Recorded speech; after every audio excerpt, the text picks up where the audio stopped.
"I prefer the dark style myself, like my cousin," said John Ralston, thoughtfully. "And you will therefore naturally marry a fair woman," answered his companion, Hamilton Bright, stopping to look at the display in a florist's window. Ralston stood still beside him. "Queer things, orchids," he observed. "Why?" Nothing in the world seemed queer or unnatural to Bright, who was normally constituted in all respects, and had accepted the universe without comment. "I'm not sure why. I think the soul must look like an orchid." "You are as bad as a Boston girl," laughed Bright.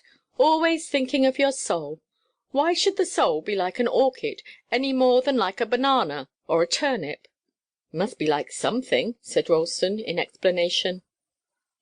"If it's anything, it's faith in a gaseous state, my dear man, and therefore even less visible and less like anything than the common or market faith, so to say.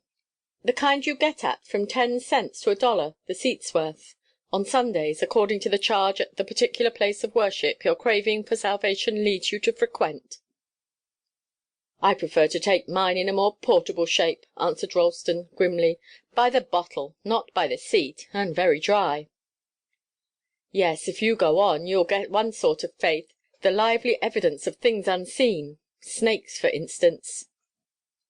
Bright laughed again as he spoke, but he glanced at his friend with a look of interest which had some anxiety in it. John Ralston was said to drink, and Bright was his good angel, ever striving to be entertained unawares, and laughing when he was found out in his good intentions.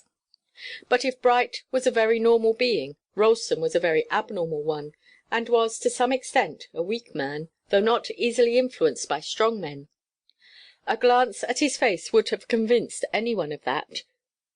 A keen, nervous, dark face, with those deep lines from the nostrils to the corners of the mouth, which denote uncertain and even dangerous tempers.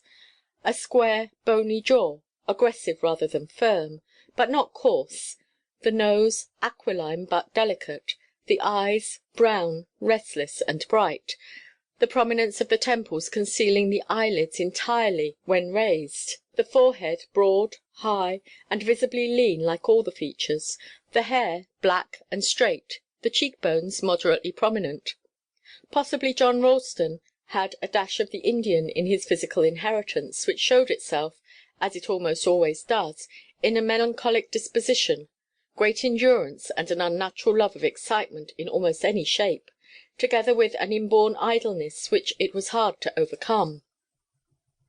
Nothing is more difficult than to convey by words what should be understood by actual seeing.